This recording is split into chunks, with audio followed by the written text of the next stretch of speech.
swallow my gum. That is I don't think you should. Why don't you just spit it out? Is this a podcast about health? Okay. I'm going to bring that up. I don't think you should have swallowed that either. I've been doing that since I was a child, and We're going to talk nothing bad has happened to me yet. I'm backed up. But we're all going to die. I don't swallow gum. So, Ew. yeah. All right. Welcome back to the Love Heals podcast, stories and strategies from founders, healers, and innovators, redefining how we care for ourselves and each other. Today, we have Dr. Allison Jordan with us. Okay. We didn't know if you were a doctor or not. So are you? I knew it. We decided to just commit to calling you Dr. Allison and seeing how it goes. Yeah. I am not a medical doctor, I might be psychic. but I have a doctorate. That's what I thought. Well, Liam, hit it. All of this is called Love Heals. Love heals. Love Heals. Love heals. Love Heals. Love heals. Love Heals. Love heals. Love heals. No one should have to walk through hardship alone.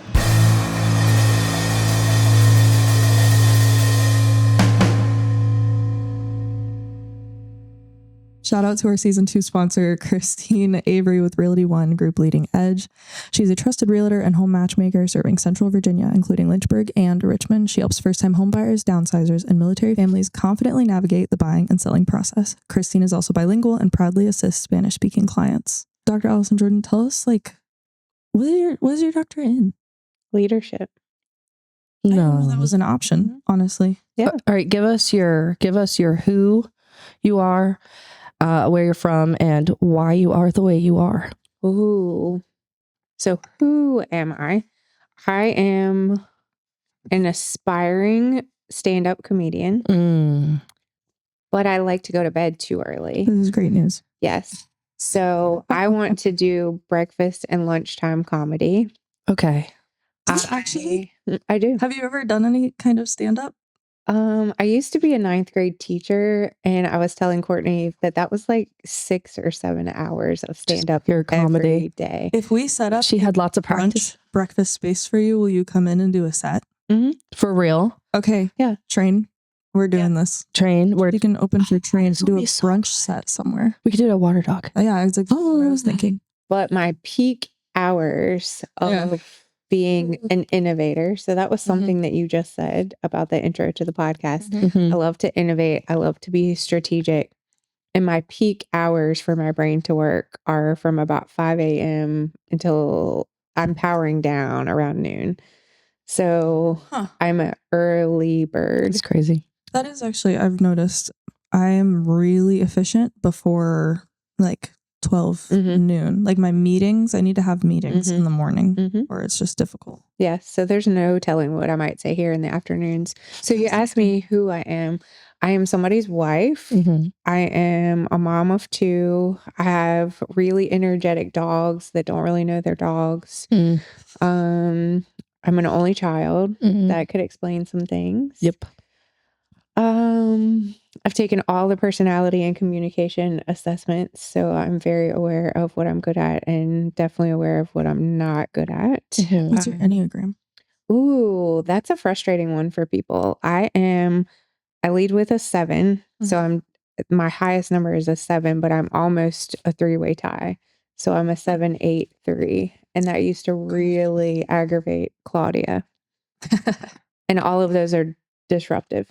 I'm a former educator, former nonprofit executive, and now I'm a consultant because time is my most valuable commodity right now. And I need to work, early in the mornings or on weekends or different times so I can see my people when they need me. So my kids are teenagers and my parents are aging. So I want to be more available than I had been for the last 20 some years. Cool. So you said what else? So that was who, and then where are you from? You're from here, right? And Rustburg? Yes, that is a very interesting part of my story. Everyone from my family is from here for generations. Wow. Which is amazing. That never happens. Which is amazing. And I probably know your grandparents, or I probably have taught you, or I probably have interacted with somebody in your network. So if you're native to this area, then I will typically know something about you. Is interesting. Do you want to continue that? Like, are you guys ever trying to move, or you want to stay here? I want to stay here. That's cool. Deeply rooted, Deeply rooted. I like that. That's cool. which we can get into some of a topic about being rooted maybe later, because you are working with a collaborative project that has that word involved. So That is correct. I don't know how much we're allowed to talk about it, but maybe a hint. And It's then not a secret. it's not a secret, so we'll talk about it. And then what was the last question? Oh, why are you the way you are? Why? That's a very interesting question.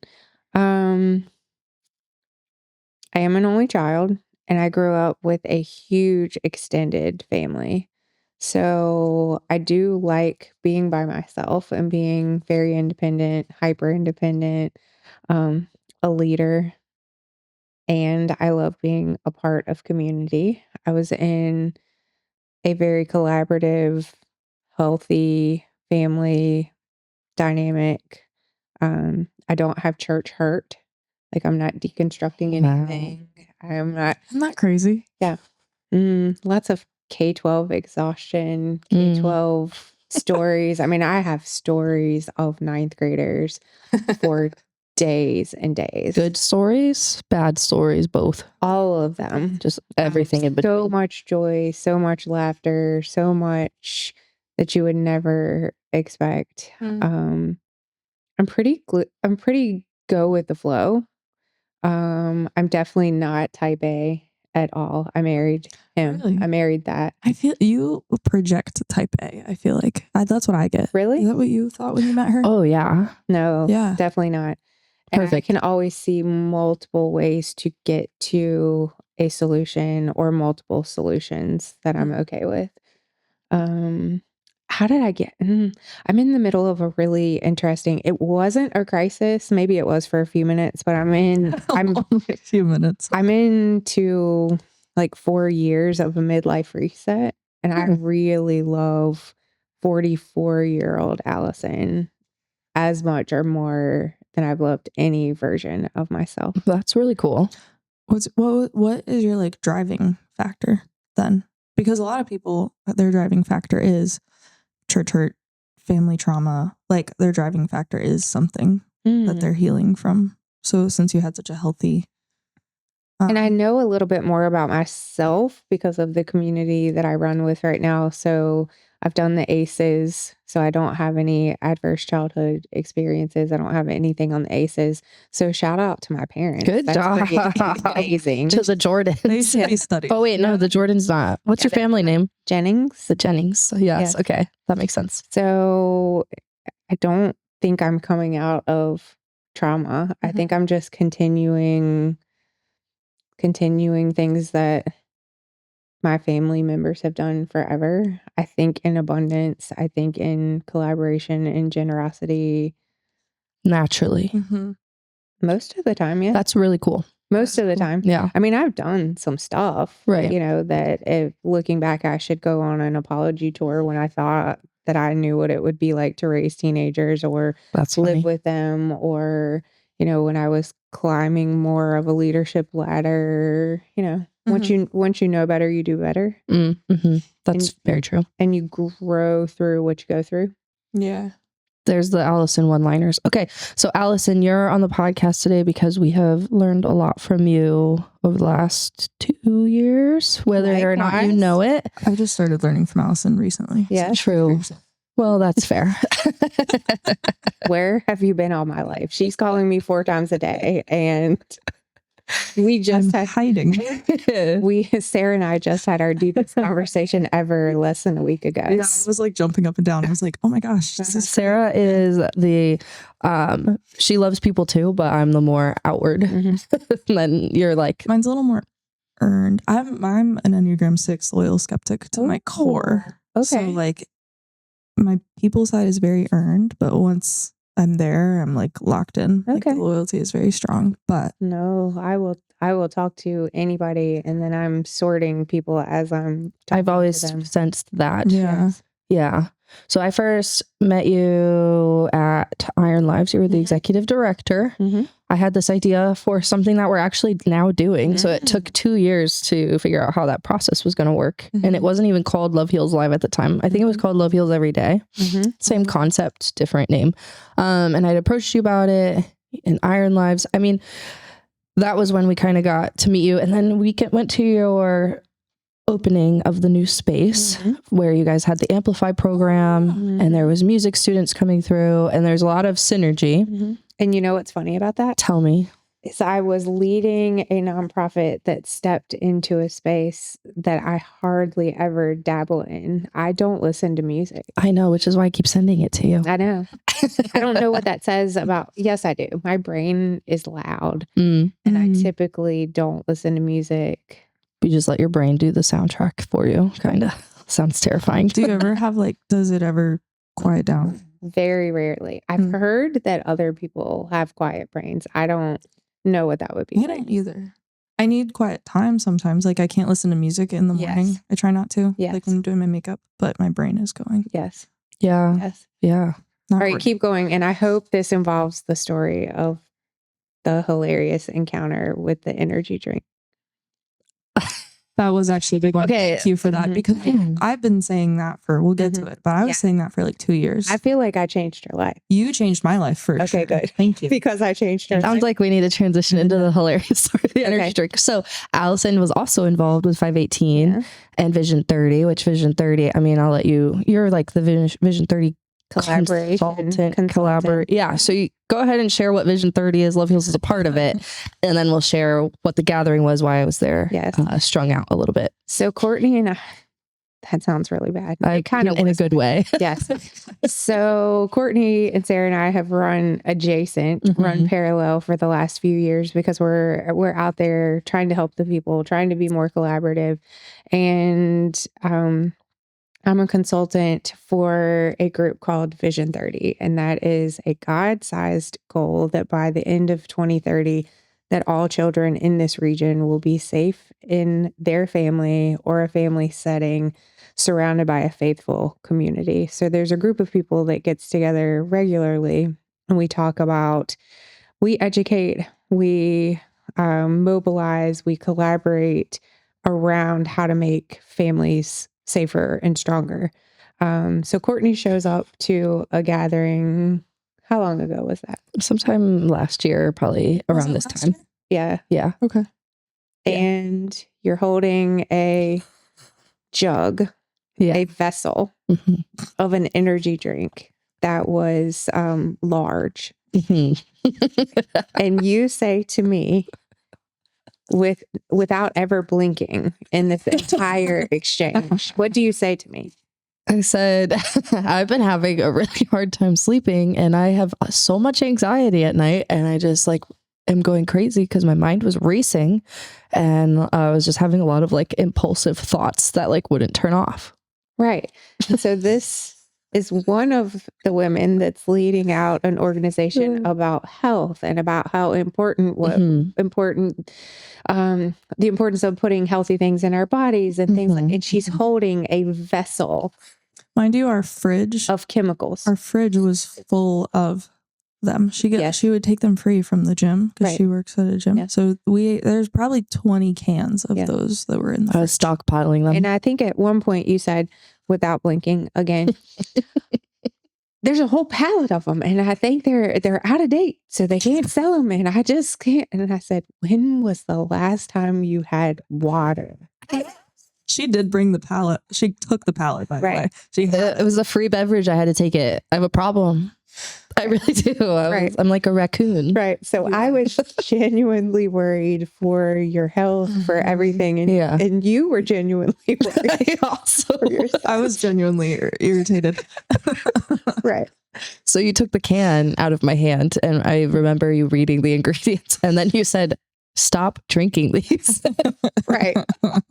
And next month I was better. And then Courtney's third eye opened. And which, can I ask really quick, is that an energy drink on the table? It is, but it's a different kind. Okay, let's note right now that you're drinking a cup of coffee and that's caffeine makes me drink. tired. So pick one. You're going to get nauseous. I am going to get nauseous. Can I tell you something? And I'm not a medical doctor, but if caffeine makes you tired, you ADHD. probably present classically ADHD.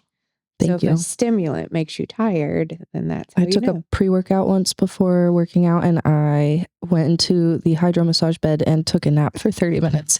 And I only drank half the pre-workout. And everyone's like, you're going to get such a good workout in. And I was like, I feel like I actually felt drunk. I was like, I need to go. And I am the opposite because I'm drinking coffee right now. I will have a hard time at midnight tonight. I am so You're a nut. I'm so That's her sensitive issue too. to Yeah. caffeine. Last night, I think I had 1 cup too many, pushed too close to 12, which I did again today. Mhm. Go to bed till like 2. So Crazy. So we could start a Love Heals support group for caffeine. I think we that's have fine. coffee for caregivers in the morning. Yeah, so. actually we do. Look at that. We already, and we got it in Roanoke too. So we are all on with the caffeine. We already got it on lock. Yeah. Yeah. So we met you through this long string. I want to circle back to education. Mm-hmm. So why did you go from being a teacher to the nonprofit world? And then why did you go from the nonprofit world to independent consultant? Because those are 3 different phases, Yeah. like very different phases. Right. A really logical reason is time. So as a administrator in K-12, I was away from my own children a little bit more than I wanted to be. Mhm. And I've always studied the adolescent species. And then they were starting to live in my house. And so I knew that I wanted to be more front row seat to them. Mm-hmm. But the way I was working, I was not able to drive them to school and I wasn't able to pick them up. And I was missing some of their nighttime activities. And I thought I was missing the big things. And this sounds cheesy, and it is cheesy, but it is so true. I thought I was missing the big things, but I was really missing a lot of little things. And they were saying to me, like, are you going to be at home when we get home? Are you going to be at home tonight? So they were anxious about how much I was away from them. And that's kind of cute and sweet when your big, surly, hormonal boy is saying, you know, are you going to be at home tonight? So there was more of that pull on my mom heart. And I felt more grounded to them than I did when they were infants. It was this really weird, like really cool. primal. It was weird. It was primal. It was, I need to be with them more. I want to be at home with them more. And what else? Middle age. That was interesting. I dyed my hair really bright red for a while. I kept my husband. I didn't do anything crazy like that, but it was like, ooh, something's got to be different. And there was a moment. Courtney and I talk a lot about systems and bureaucracy, and I stay frustrated. And if I'm not frustrated anymore, something's wrong. Mm-hmm. So that's what motivates me really is frustration. Like this can be better. Mhm. And I'm constantly thinking, do better. Like, could you? So What's your working genius? what is my working genius? ID. Okay. So I'm constantly thinking of solutions and then trying to see if they're really good ones. So like discernible. So there was a situation where I was working in K-12 and I needed to spend some money on something, and it took 2 weeks to spend about $12. Oof. That sounds like my worst nightmare. And I don't know why that's no one school system, or that's no one, it's just the way that systems work. And a lot of them are supposed to slow you down so you don't do something reckless with taxpayer money, or so that you do thoughtful things and that you do follow financial safeguards. But there was something about that scenario that I was like, you know what? I don't want to do this anymore.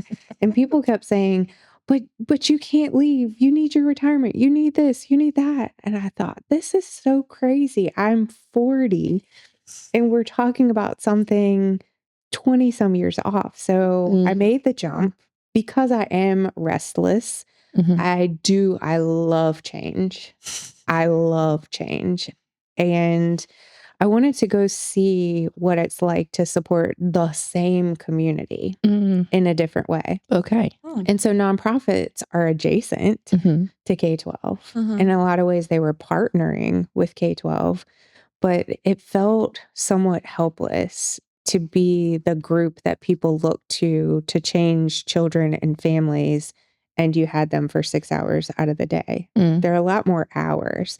So Mm. I wanted to see what it was like to go out in the community where the children are for a lot of the other part of the day and where you might be able to navigate quickly. Mm. Like if you're in a big system like that, you're already 6 months to a year Right. ahead of things, and Yeah. you've already planned your budget, and you can't navigate as quickly. So I wanted to see what it was like to be able to spend money in a different way and support kids and families in a different way. And I grew and I stretched. I had no idea what I was doing. I knew K-12, I Yeah. knew leadership, I knew Yeah. people, but Yeah. I didn't know nonprofits. Okay. When did you make that switch from school to a nonprofit? 2021. Okay. So fairly recently. Yeah.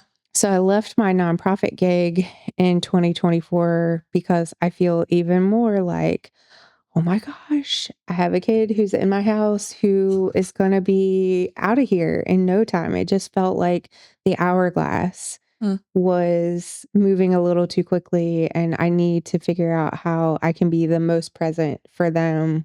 And traditional working hours were odd. So I needed more flexibility, more autonomy to work when I needed to work. So I am so thankful for the opportunity to consult with local nonprofits, local businesses. It's the right thing right now. But I'm still licensed.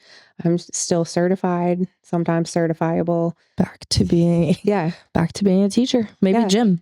Yeah. In like a few years, you know. I've always said my classroom gig was my favorite. I knew when I left the classroom that I was leaving my favorite job. Mm-hmm. So I love anything that feels like a classroom. Teaching. Yeah. I will say, back when the gathering with Vision 30 and 518 used to be more of one speaker, no offense to other people, but when you shared, I was really engaged. And sometimes when other people shared, I was like totally checked out. So anyway, I was like, Allison has the skills to hold attention. Yeah, there's some people that are built to do that, and then some people that are great, but as soon as you put them up in that kind of like teaching space, it's just that's not their spot. Yeah. So I don't know if that says more about me or it says something about you. A little because bit both. Maybe both. Who is my preferred audience that I just told you? Teenagers. 9th graders. Children. Uh-oh. But it was so much more interesting and fun and like engaging and energetic, and it wasn't just like bland. What I've noticed about you is you take problems and you make them just digestible. Like, oh, this is a real problem. This is really how it functions. And you gave me a prop, so now I can visualize how it works. So anyway. Well, thank you. Yeah. You want me to tell you a little tidbit that you should remember? Sure. Yes. The average attention span is someone's age. So if you're 7 years old, your attention span will be 7 seconds. 7 minutes. 7 minutes. Mm-hmm. We were really wrong. Oh, you know what? I was thinking of grabbing attention. Yeah. I was thinking to the marketing lens. So social media, but 7-year-olds shouldn't have that. So 7 minutes, and it tops off around 15 to 20 minutes. That no matter how old you are, your attention span is pretty much in 15-minute increments. Okay. So if you're ever presenting to somebody or doing a show or doing that, 15-minute segments make sense. With a reset for the brain. That is actually very helpful. I really appreciate that. You're welcome. Cool. And it actually may be less the more that we engage with highly interactive Materials. Yeah. screens. Yeah, which is really driving some issues. So, okay. And energy drinks. Well, beggars can't be choosers. I don't know if that's the right phrase, but I'm just going to throw it out into the universe. Yeah. So how has it been starting your own consulting business? How are you feeling about building that? Was that scary or was it just easy? And what's your niche? Like when you're consulting with nonprofits, what do you really hone in on? Okay. Was it scary? Yes. And in big transitions, I feel called. So I really listen and I really pay attention. And I oftentimes ask back, are you sure? I don't know about this. So I usually have some sort of calling like, okay, this is what I'm supposed to do. And I feel passionate about it. So that's my you ask about my Enneagram, my Clifton Strengths executive functioning skill, it has to be belief. So I have to believe in whatever it is.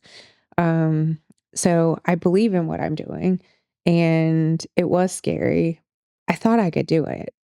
And I'm trying to get a little bit more serious now because I'm almost 2 years into it and I don't even have a website. So I might That's pretty impressive. I know. I Do might it that long without a website. I might need to have a website, and I might need to get a little bit more serious about it because I'm this far into it and I think I can do it. But I'm also okay with trying things, failing forward, failing quickly. And if it didn't work, I don't want to say go back because it wouldn't be a step back. I view life like a rock wall. That makes sense. And so I've climbed vertically before, but I like to climb a rock wall. And sometimes you go over to the side, and sometimes you even step back and give yourself a rest and see where you need to go. So I'm okay with that sort of thing. What is my niche? Yeah. I love that word. When I started out in consulting, it was better for me to say non-examples or things that weren't my jam. I don't love fundraising. I don't love development. Why? Tell the people why it's so hard to do. Because I think if you're mission minded and you want to be a helper, that feels weird, or it feels so weird. It feels not natural. Yeah. And it's time consuming and it's daunting and I do like grant writing. I love program development. If you want to talk to me about a new idea, I love brainstorming. I love strategic planning. But I really love specifically program development and thinking through before you start, how do you implement it? How do you measure it? I love the cycle of some of those things. I do not love maintaining anything. I love new, change. What else do I love? I love collaboration. So one of my new frameworks is the art of CoBLABoration. I saw, yeah. I like it. And Courtney and I were just talking a little bit ago. We are both talk to thinkers. I would imagine you are a think to talker. So I'm an external processor. I'm going to talk to all the people. I'm going to do the things like that. And that's how I weed out, okay, who do I need to work with? What do I need to collaborate on? And it's through that art of blabbing in some ways, or networking or small talking, that I try to figure out how pieces are going to fit together. Yes. And I'm constantly, it sounds weird to say it this way, I'm being metacognitive. I'm almost having an out of body experience when I'm networking with people because I'm hearing what they're saying. And I'm also thinking, they should meet the ladies from Love Heals because they're talking about something that's similar to Coffee for Caregivers. Or like when you get text from me once a week of, would you talk to so-and-so about this? Or could I plug you into something in May? I'm talking to other people and thinking about how those puzzles fit together. Which I love. That's cool. So, so then Rooted Together. Ooh. So you're talking about collaboration. We had Rob Wheeler on recently, and he is also the most collaborative human. So guess who runs in some of the same circles together all the time? Is it an extra person? All of us. Oh, I was about to say, is it all of us? Us. Yeah. Rob Wheeler. Yeah. There's definitely some themes where I'm like, I see a catalyst group, not to project onto what, because we just want to fit in to wherever we can help. But I see a group of people who really can make huge waves if we get organized. Can I say something about, because we had the energy drink moment, and I think I changed your life. Yeah. You changed my life. Yes. What is the story that I always tell about you all changing my life? What were we doing? We were CoBLABorating. And the older women they were fretful. and we were hemming and hawing. She says hemming and hawing, which I love. As Southern people would It's a say. very Rustburg thing to say. Thank you. Yeah. Mm-hmm. So we were hemming and hawing, and we were talking about how to be helpful. Mm-hmm. And what did the young ones say? Well, we said, if we had brought this up 5 minutes ago, there was a room full of enough people to solve the problem with like $5 each. So let's hurry up and get on the opportunity to fix the problem, because I love fixing the problem. Yeah. So I'm learning, because I was raised up professionally in K-12 where you did things slower and more calculated and in a bureaucratic way. And there is a time and a place for that. But I'm learning by being around other folks in collaborative spaces. Sometimes you ready, fire, aim. And sometimes that's okay. Yes. Because you need to get started. Yes. You got to pilot things. You've got to see what's working, what's not working. So I'm so thankful that I run with some other folks who believe in what I do. I believe in what they do. Rob's got a project that everybody is excited about. And it's really not a competitive space. It's enough sunshine for everyone. 100%. So at the Rooted Together Roundtable, you said something that I loved. So I named the newsletter subject line, "I want you to win," and did a little shout out in that section. Oh. And then someone emailed back and said, "Please lose my email." So I was like, hilarious. Hey, you know what? It was right. It was Amy sent a very nice feedback. Courtney's pretty bitter about it. I am so bitter. And then the next one said, "Please lose my email." Out? Who they? We were going to post it, but not into the name. No. Okay. But no, we're not going to actually call everybody out. It's just like, I think I like to operate honestly of like, sometimes people think even your best intentions are total trash and annoying. And that's just what it is. And you have to just laugh at it, because otherwise that can discourage you and it doesn't matter.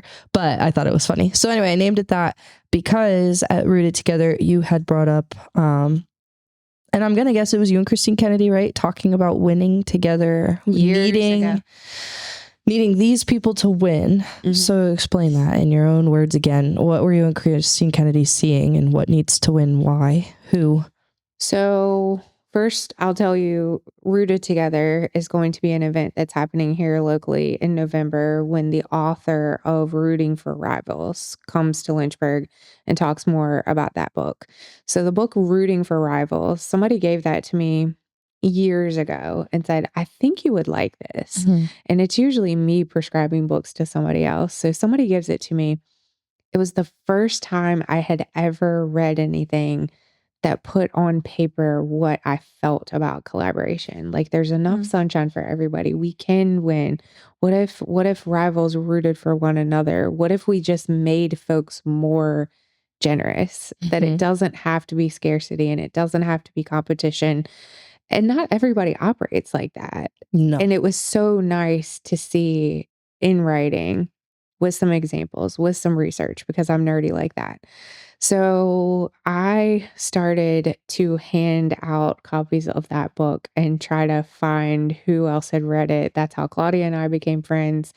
I was telling Christine Kennedy about the book one day, and I said, Christine Kennedy is the director of operations for the chamber. Was she that at the time? Okay, cool. At the Lynchburg Regional Business Alliance.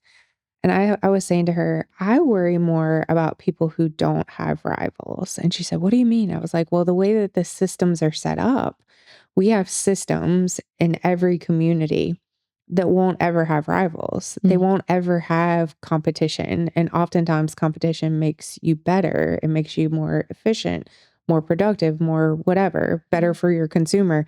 And there are certain systems that are set up to not have rivals, like the police department, hospital systems, school systems. And so we were just talking about how sometimes lonely that is, and how I really want to create some sort of spirit behind making sure that people who are putting themselves out there to lead really huge systems to help our community, children, families, citizens, that they know that we're rooting for them. And so we were talking about, who's out there on an island sort of thing. So that's kind of where there's certain there's certain systems or certain entities that have to win. When you said have to win, I was like, no. Because I was telling Allison on a Marco Polo, I just slide into a So she texts system. So I need you all to get this. Yeah, right go now. ahead. So she texts me. She Marco Polos me. She calls me. She crashes events. That was an accident, okay? It was wonderful. If Wendy hadn't run out and said, I know, it was wonderful. you could have let me go. I know. And then we just happened to be in events where we're supposed to be. So it's a lot of Courtney. Don't ask for permission. Yeah. Okay. You know what I mean? She said, Yeah. Yeah. Yes. Yeah. That's it. And then you get both of us now. So what did you You're tell me lucky. on Marco Polo? I told you that I often want to burn the system to the ground. So I get annoyed when I hear of predatory insurance companies that prey on low income people and sell them the lie that they can exchange their high monthly payment for a low one. But then the trick is that insurance accepted nowhere and their deductible is extremely high. And it keeps people bound to systems that are preying on people who don't have financial literacy or maybe aren't as relationally plugged in or whatever. And I hate that. So I hate oppression. So I just went through that lens first when I heard it of I don't want these people to win in this area because they're predatory. And then I was like, whoa, slow down. Don't blanket statement a belief system over an entire group. And even if they are predatory, shouldn't we still want them to win, but win with a new spirit, a new energy, a Healthier system. healthier system that does win, and everybody needs to win. Businesses need to make money. Yeah, 100%. So anyway, I had to reframe myself around that statement, but So I have lots of phrases and mantras. I don't know if you know this one, but I talk about funerals and facelifts a lot. no, say more. And I think that comes from Cotter. I think the book Leading Change talks about funerals and facelifts. Okay. So sometimes something needs to end. Mm-hmm. So systems need funerals. Other times they need facelifts. I'm rarely ever not advocating for change, but I am oftentimes thinking about, so how can you hold up a system and keep it healthy enough to get out of some sort of survival or chaos phase and spin up a new pilot to see if you could ever transfer something from an older, more broken system into something that works better? Yeah. How did K through 12 teach you to do that? You're constantly piloting something, and you oftentimes, every year you get to start over in some ways. You have to be really forward thinking about most of that. But every year in K-12, you get a chance to reinvent yourself in some areas. And it's always, what do we need to keep doing? What do we need to totally table? And then what needs a facelift? That's good. So now we want everyone to win. That's my new heart for the city. It's we need everybody to win. Yeah. And I want to be a part of solutions, not just complaining. And you are. Yeah. Well, sometimes I complain a little more than I want to, but trying to complain less and project less and be a part of more solutions. So I have a question, but do you have anything before I transition? No, keep rolling. Okay. Keep rolling. Okay. Transitioning a bit, because I think you fit more into the innovators, builders. That's where I want to fit. That is where you fit. I want to integrate a smidge of, and you don't have to talk about it in detail, but your health journey into how, what is your health journey? You don't have to talk about the whole thing, but I know that you have a health journey. I think most people do have a health journey. What have you learned through your health journey? And let's integrate that into the builder innovator side too. So I would say in the early part of my career, I kind of look at everything before I turned 40 because that's when the midlife reset happened. I used to brag about how busy I was. I used to talk about almost like it was a badge of honor that I got 3 hours of sleep. Very toxic. Yes. I learned to drink coffee having a young baby and working as an administrator and being out on a Monday night at a basketball game an hour away. And I was getting to work at 6 o'clock in the morning, 6:30 in the morning, and staying out until 10 or 11 o'clock at night.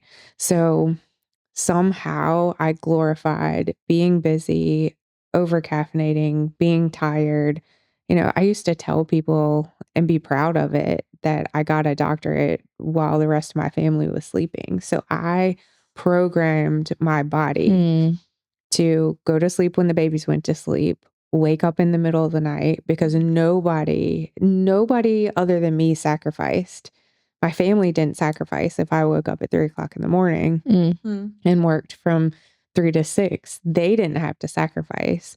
But around COVID time, around my 40th birthday, I kept feeling like something is really wrong with me. I felt like an 80-year-old. I wasn't sleeping. And when you do that sort of thing for, 10, 15 years, time, it catches up with you. And I have lots of chronic inflammation and chronic pain. And so I kind of had to do a hard reset about my health. I learned how to sleep again, which is pretty awesome. I said yesterday out loud, I have a new CPAP. So I'm like your 80-year-old great grandma. There we go. And there's an influencer that I follow on Instagram that talks about how much she loves her CPAP. So if you have sleep apnea or sleep issues, maybe you want to check that out. Look at y'all destigmatizing CPAP machines. I know. I've tried to really think about hydration. And so that day that Courtney was telling me about the energy drinks, I was thinking just how hydrated I was. I was like, we're just complicated houseplants. Have you sent her the song Drink Water? Yeah, I do love that. Ooh, you should. I'll send that one too. Yeah. So I did love the we're just complicated houseplants. That was a good Allisonism. So a lot of water, at least a little bit of food, and some sunshine. Yeah, honestly. Yeah. Yeah, and someone to talk nicely to you.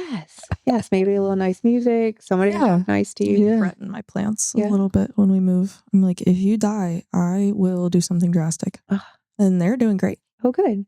A couple of years ago, I had a New Year's resolution to keep plants alive because I'm really good at keeping children, dogs, husbands alive because I only have one. Yeah.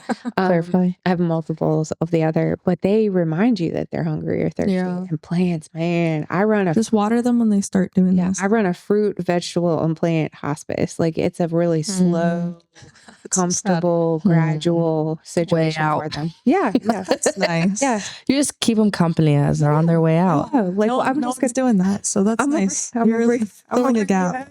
I'm going to bring you home to this nice Even though they weren't on hospice. Right. I'm going to bring you home to this really You're nice right out of thriving. Yeah. Right into the end of your life peacefully. You're fun. Palliative care.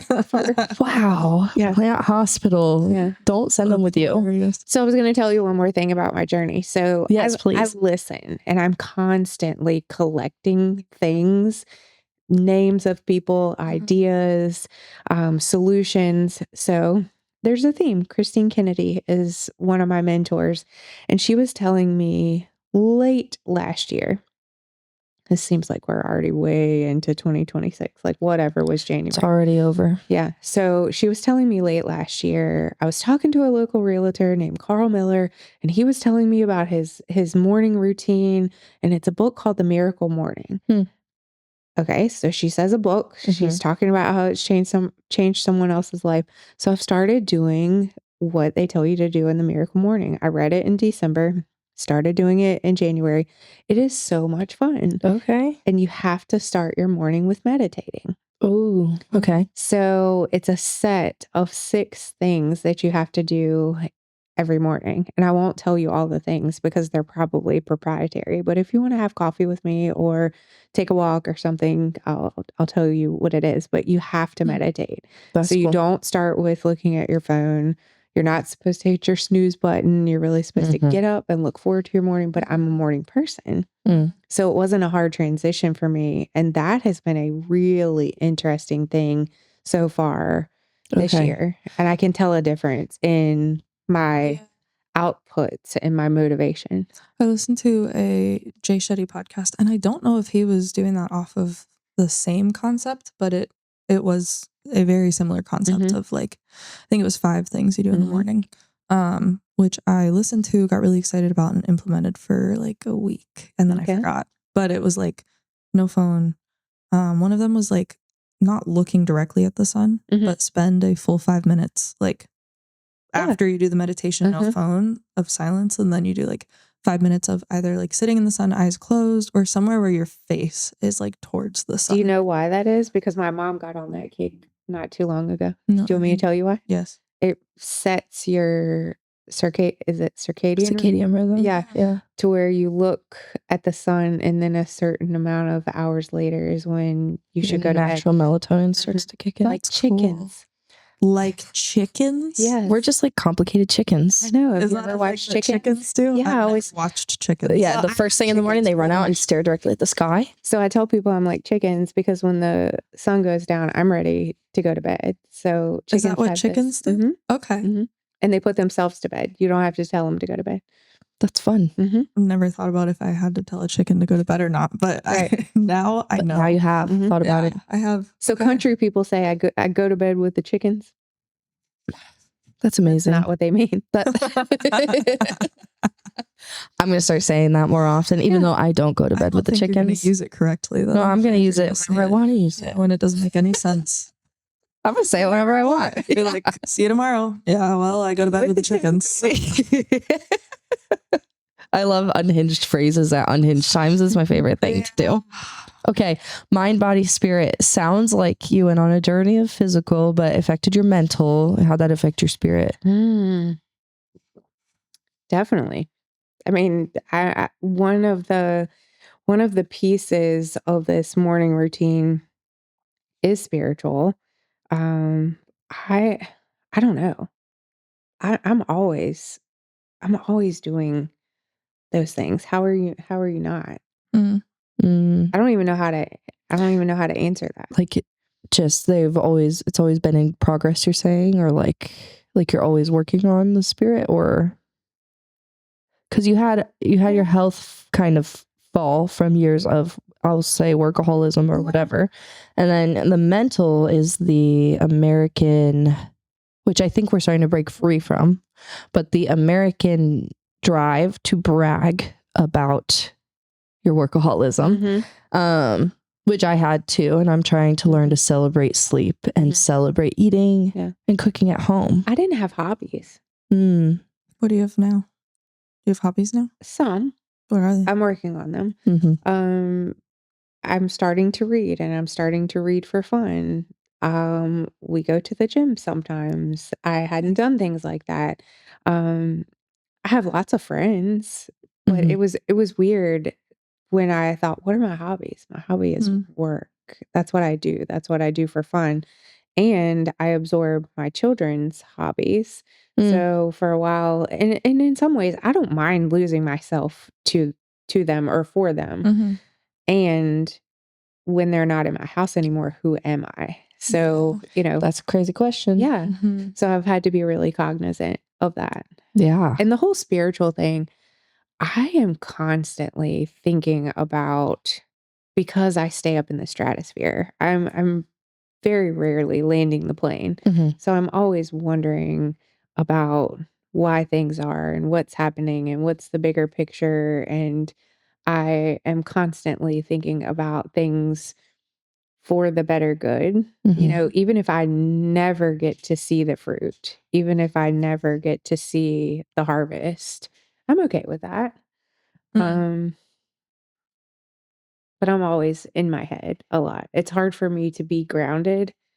So that's why the meditation in the morning is really interesting. Like, how do I get my brain quiet enough? How do I ground myself enough to really be in the moment? Anchor into a reality point. Yeah. So it's hard for you to be present, or because I feel like those are different things too, but it is hard for you to be present as Very well. much so. Yeah.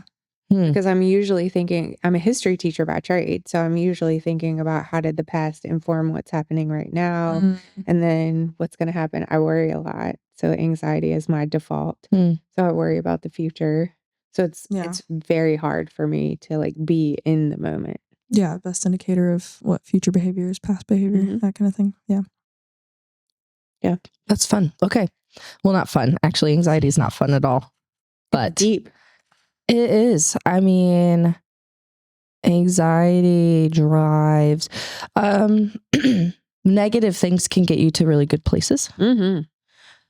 But is that the best? And so how do you ground? And I'm not asking you specifically. I guess I'm just asking the out there question. How do you ground in the things that are best to get to outcomes, even though sometimes maybe those outcomes don't seem as good, you know, because anxiety can get you to hyper productivity. It can get you to, I don't know, your new pinnacles of your career. But what feeds your You're soul? talking about my 30s right there. So hyper productivity and not a lot of sleep and climbing the ladder and Would you say there was a big, like, do you think anxiety was like the drive? Because earlier you said your driving factor you think is frustration. So you think in your 30s was more anxiety and now it's more the frustration? Because anxiety is like the fear of what's to come. Frustration is like we can wanting do this better. active change. Yeah. Yeah. Probably. I used to tell people that I was channeling my anxiety. I come from a long line of nervous people. So I was using it as Like a horse. I think I do too. like my superpower. So Yeah. I was just going to say, as I get older, you know, I see things in seasons. I had a really wise aunt who was in her late 90s that said one time that she views winter as a time to slow down, be more intentional, almost hibernate. And I used to get really anxious about winter and darkness. And so now I try to look at lots of things as seasons. And it may be a season of hard, or it may be a season of weird, and if you look at the history of things like that, like people are in the wilderness, they're in Egypt, they're in caves, they're in captivity, they're in, you know, we have seasons of hard, and usually you learn something really profound out of those seasons. I rarely say that I'm having a bad day. My dog did get sprayed by a skunk last week, and I probably would say that was a bad day. But you'll hardly ever hear me say that I've had a whole bad day. I might have had a bad hour. So I try to think about like win the hour. I try to think about things like win the meeting, win the hour, and I'm not competitive, so I don't even really think about winning that much, but I try to psych myself up about that. And then I have things like filters or tests that I think about all the time. Like, will whatever is stressing me out, will it matter in 5 hours? Will it matter in 5 days? Will it matter in 5 months? And then I just go through increments. And most everything that you go through, and I've also helped teenagers do that sort of thing over the last 20 years. Sounds like regulating. Yeah. But if you think about it, most everything that happens to us won't matter in 5 days. And almost nothing will matter past 5 months. So you can pick whatever increment that helps you. Interesting. Yeah. I call it like logicking my way out of whatever anxiety. So I'm gonna have to use the time frame one in there, because my logicking out doesn't really have a time frame. I'm just like, will this actually affect me? But I don't really put a time frame on it. So that's good. And I've started sleeping on things. Like I used to feel like I had to be hyper productive. And if somebody asked me something, I needed to give them an answer right away. And I've started practicing, let me sleep on this, let me think about this. And oftentimes afternoon and evening, Allison is tired, achy, a little bit more anxious, all the things. And then the next morning, it's different. So I reset. Yeah, I try to sleep on things and think about that. I'm also practicing saying no. And I told somebody the other day that I'm saying hard no's so I can say some easy yeses. That's good. Boundaries. Yeah. The nonprofit world needs more boundaries. Yeah. And we need accountability to help one another know that that's okay. Yeah. We get in the way of people's success when we save them from their problems too soon. And I think that's been one of my main eye-opening things through the nonprofit world is people are resilient. people's self-protection will kick in. Don't step in too soon, but let that run its course, because that'll do better for them in the long run. Not saying don't help. I'm just saying, well, it's like when you're teaching a kid to swim, the first thing you teach them is to not to panic, because if you panic, you drown. You take in water. So first, don't panic. Second, can you float on your Learn back? to float. Can you see? Yeah. So then kind of start treading. And I think you're right. We probably pull them out as soon as they fall in, instead of maybe teaching a proactive, first don't panic. And that's true. With good hearts. But again, just because your intentions are good doesn't mean your outcome is always such a pressure society to make that decisions sounds quickly. very much like When Helping Hurts. Is that what that sounds like? Is that a book? Yeah. Say more. I think that's the concept in there's a book called When Helping Hurts. So how much do you walk beside someone and just be that steady presence in the village versus swooping in and fixing? Yeah. Oh, I wanted to say this about, did you know in the winter is when the soil's doing the most work? I didn't know that till I started working in a garden, and I got very much called into a season of silence and solitude. So I worked in a private garden, and I learned a lot about compost and the critters and the organisms and that's when they are the most active. So it's during the winter when the ground rests. And even learning, because our society is fine, it's good, it could do better, but there's just the leaves that fall, because we want a certain aesthetic. Let them be. We clean it up, but you need, why do we've been taught to clean up something that's actually perfectly self-sustainable. And when you let it be, it feeds the ground, and that's what actually produces. Mowing grass is totally unnecessary. And spraying Roundup on your grass is even worse. Or your food. Or definitely don't do that on your food, 100%. So anyway, there's just that's a different podcast. There's a whole lot to say there. Oh yeah, a whole lot to say there on Roundup only. Anyway, okay, so wrapping it up then, how has your health journey plus starting your own thing all at once, how has that shaped your worldview in these last, let's say, year or two? I have had the opportunity to be around some of the neatest people. And talking about really collaborative helping initiatives, but also doing co-laboring has been amazing. And I'm hyper independent, and I'm not a good delegator at all. And what I'm learning in this new season of consulting, this new season of collaborating with nonprofits, is so many people will pick up the slack. So many people are coming alongside. It's really beautiful. And it, like you're talking about, it's an ecosystem. It's a system if you let it work. And oftentimes, gosh, what did somebody say recently that was so interesting? We're trying to move the parked cars, or we're trying to push the parked cars. Sometimes you just got to go where the cars are already moving. And I feel like I'm in a situation right now where I'm going with the moving cars. That's cool. I can visualize exactly what you're talking about. Well, just being I'm a healthier version of myself. Being around people who are rooting for their rivals, who are co-laboring. Rob Wheeler cracks me up at any meeting. He's always saying, how can I help? How can I help? I'm with people. I'm working around people, you all, that I know that we can call on each other, and that we will help. And that doesn't feel as heavy. That's cool. That doesn't feel as heavy. Big problems can be solved when we all pick up a little bit. And I like that imagery of the parked cars, because we can see it. When we first got started, we were like, Love Heals feels like the organization that wants to play in the sandbox with the other kids, and then gets in the sandbox and the other kids leave. That was just kind of how it felt.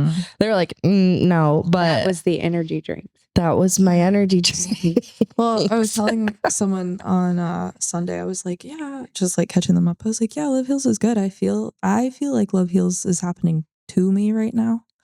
And yeah, love is healing you as well. Oh no, that's not even what I meant. I think you're healing your community. No, that's cool. Well, that's a cool added Wait, perspective. Sarah, now I have to hear it because I've been internalizing it that way. So you tell me. Yeah, you tell us what you mean. Yeah, because I've been sensing that as love is healing me. No, that's not what I meant at all. And I am understanding love on a new level so that I can love others. No, I'm like looking at it as a pouring overflow. No, but what are you talking about? Tell us. Oh. Yeah, tell us. Wait, now I have to process the way you've been processing it. No, don't do that. Well, Answer what you're saying. I see all the angles, but I think. Hold on, now I'm thinking. What I meant more was that I feel like the things that are moving in the organization, as far as like new board members, where we're expanding to, having more awareness of what we are and who we are in the community. I feel like instead of us having to like sprint towards that it's kind of coming to us in waves now. Yeah. So not even like the action of Love Heals, but like the organization of Love Heals is happening more to us. And the person I was talking to was saying like, well, you guys spent a good couple of years planting seeds. Don't you think that it would actually start having fruit? And I was like, no, not really. I was just doing the thing. But on the other end of what you both interpreted it as, I am in a very different state currently of like, a different perspective of love and a different perspective of, I don't know, maybe collaboration. I think that's the only word I can think of right now because we were talking about it. But yeah, no, it's a really cool season. And I think part of it feeling like Love Heals is happening to us is the Rob Wheelers, Allison Jordans, the Heather Allens, the people who are just the people who get it is what I've been saying. Because we've spent a lot of time chasing people who don't, and that's never going to work. It's almost like you're magnetic now. So instead of chasing, you know what I mean? Instead of chasing something, you're out there with whatever your magnetic forces are. Whatever that is. And if people are inclined, coming closer. That's cool. That's kind of how it feels. Yeah. Which is the better way to live. Because chasing, so back to that parked car energy, trying to move a parked car sucks. But if you get out where the things are already flowing, where the energy's already moving, and I feel like we have spent a whole year trying to chase parked cars. Yeah. And it did make us almost want to give up. Well, it's impossible. Yeah. Like, side story that doesn't matter at all, whatever. But I saw this thing on Living in Lynchburg, which is the craziest Facebook page that's about ever existed. Park Are you going to talk about the people that are out there taking pictures of bad parking? No. Oh, I thought we were going to talk about parking. So much worse. Okay. That's fun. Okay. This guy like posted and he was like, this car has been parked in my driveway for a day. I've tried knocking on neighbors' doors. If you do not come get it, I will start charging you $100 an hour. Not call a tow truck. Yeah. There he's just going to start charging the person who's worried. I hope that worked out for him. That's good money. I read the comments and they were like, call a tow truck like a normal person. No, he saw a business opportunity and he took it. The comments was like, no, get that money, which was anyways, I thought that was hilarious. All right. So that's a different podcast about parked cars and profit. And yeah, park cars and profit. I like it. Profit. If anyone wants to take it up. How many more nonprofits do we need? None. Why? I shouldn't say none. Go to Share Greater Lynchburg and look at how many nonprofits are in this region. And there should be a flow chart of, is there anybody doing the work that you want to do in this area? If so, go talk to them. Maybe what you want to do is a new program. And having been in nonprofit leadership, it's amazing to develop new programs that go under somebody else's umbrella because you don't need a board and you don't need all of the paperwork and the legal documents and all that. I mean, if 100%. You know. Yes. Yeah. And I always think that that's good. But if there's really nobody out there doing what you're doing, I still wouldn't jump directly into starting a 501c3. Mm-mm. I would pilot something first, and I would really ask the folks around you, you know, what's it like? Because a lot of folks get into nonprofits because we believe in things and because we love our mission. There's a lot of the business side of things that aren't quite as appealing, that may feel more like parked cars. It feels a lot. It's not very fun all the time. Do it as a hobby first. Right. See what happens. Right. But we have sometimes it's in jest, sometimes it's with snark, said that we should have a flow chart here for our region. Should you start a nonprofit? And everything should lead to the answer, probably not. Actually, that's great. Yeah. It's like, Yeah. should you start a new church here? Why? Probably not. Why? Right. Probably Don't not. do that. Yeah. Yeah. Yeah. Because are we celebrating splintering? Are we celebrating rivals? Are we celebrating what are we doing? It's so divisive. It's like, I don't like this thing that you specifically do over here, so I'm going to go buy a building and do it differently over here. Right. It's ridiculous. Right. So no. I can't hands down say no. Somebody For legal reasons. Well, yeah, that. And somebody asked me if I would talk to an emerging leader who wanted to start a nonprofit, and I may have rolled my eyes and May or may not. Yeah. So I talked to said person, and she tells me her idea. I was like, nobody's doing this. Nobody's doing this. I can't even think of what umbrella you might go under. So Was I it can't say no. necessary? It was pretty niche. Okay.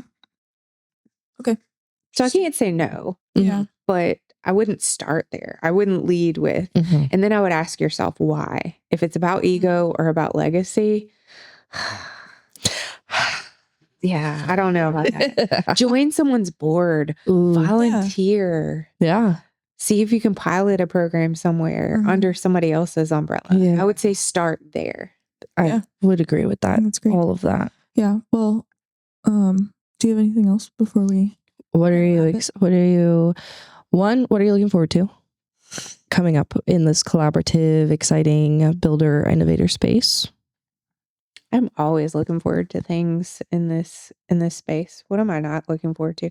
The event in November. So rooted together. Yeah. Rooting for Rivals author Peter Greer. I'm really happy and hopeful about a group of people who are coming together very informally. There is no leadership about nonprofit synergy and nonprofit gathering. We call ourselves the conveners. Oh. Like, what pockets are people coming together and why? And are we paying attention to and amplifying each other?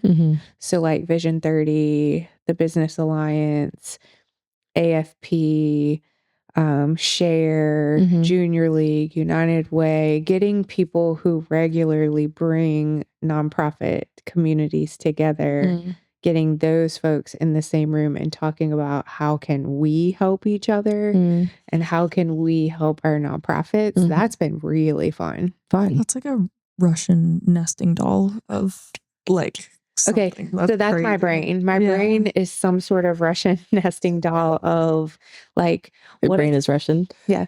What are the gaps? How are we competing with one another? What do our calendars look like? Could we collaboratively write grants together? It's been some really interesting conversation around that table. That's cool. We have a project for you. I'll show you after this. Okay. Yeah, I know. I think you'll love it. And then, resources. What's a book or resources change your life, and what would you want people to know about? How much time do you have? Prescribe the audience.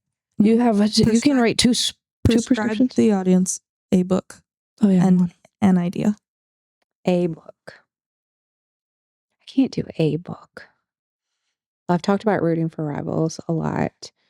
I love almost anything the Heath brothers write.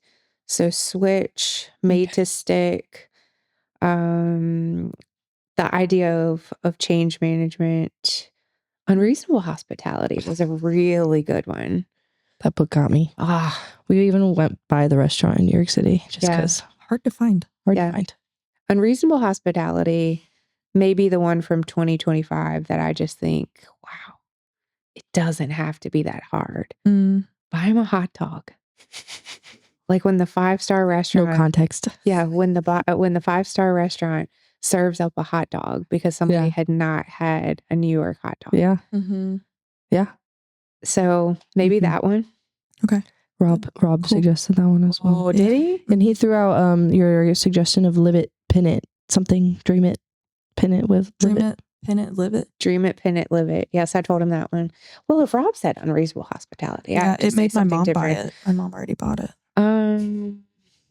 Ooh, this shows you how nerdy I am. This boy. is like geeky. And then I'm gonna stop talking because I want to take these headphones off.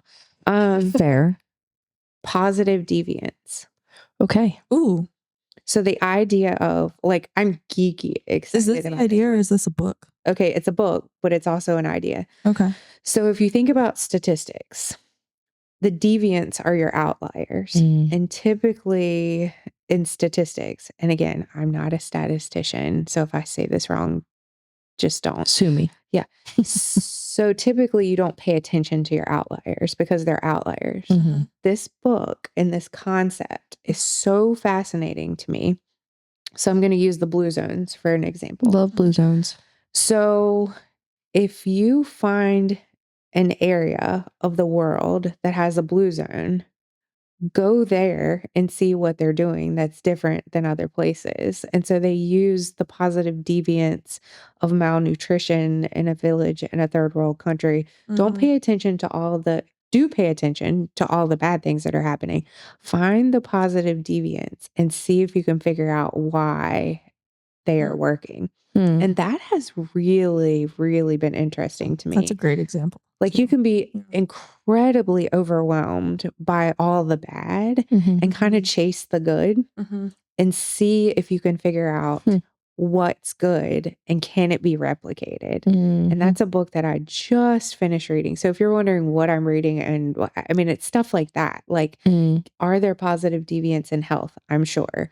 Poverty, I'm sure. Families, what's happening in a really good way where it probably shouldn't be. Yeah. And study why. that. And that is what makes you different than the average. Usually makes you stand out because people are typically focused on just this negative thing. I'm learning it's like little things that make you stand out so much. Like, well, it's like the very basic things that people don't do because they think they're too basic or too small. Or in the whole idea of the book Positive Deviance is the person or the situation probably won't be able to tell you what it is. You're going to have to watch it. So for example, the malnutrition in the village, most of the families were just feeding the children rice, and some of the other families were throwing in some greens and some small little crustaceans. And the greens and the random little shrimpy things were making the children more nourished, where everyone else thought you should take those out. Interesting. Yeah. It's little observations Yeah, for the positive shrimp. change. Yes. It's all about the shrimp. things. I love that. Awesome. Okay, well, where can people, I know you don't have a website, but where can people find you if that's Well, how about call Courtney or Sarah? But Please don't call Courtney, text, call Marco Polo something, and she will call, text Marco Polo, or send me a pigeon. I'm usually at a coffee shop, a Business Alliance, Vision 30. Wander aimlessly until you find Allison. Wander into a collaborative space. Oh yeah, LinkedIn, you're on there. Yeah. Allison Jordan on LinkedIn and in Courtney's phone. Awesome. I have it. I have the information. How's that? That was great. That was awesome. Tell a friend to tell a friend. Phone a friend. Tell a friend to get a pigeon. And then And a chicken. Then you will have her. And a chicken. And go to Make bed sure when they you go to bed. Look at the sun when the chickens do. Courtney, tell them where to find us. Yes. You can find us at weareloveheels.org, and you can go check out our online merch store if you want to support us. can follow us on Instagram, TikTok, LinkedIn, Facebook, all the places. And thanks for having this conversation. This is just like Allison did that before. Go ahead. Oh, what? I was gonna say you're somebody we have integrated in with Love Heals. So these are just conversations we get to have off record. So thanks for letting us record one on record. And thank you. Yeah, Thank you. everything. And shout out to our season 2 sponsor, Christine Avery. If you guys are looking to buy or sell a home in the Lynchburg or Richmond area, she is your girl, and we will see you guys next week.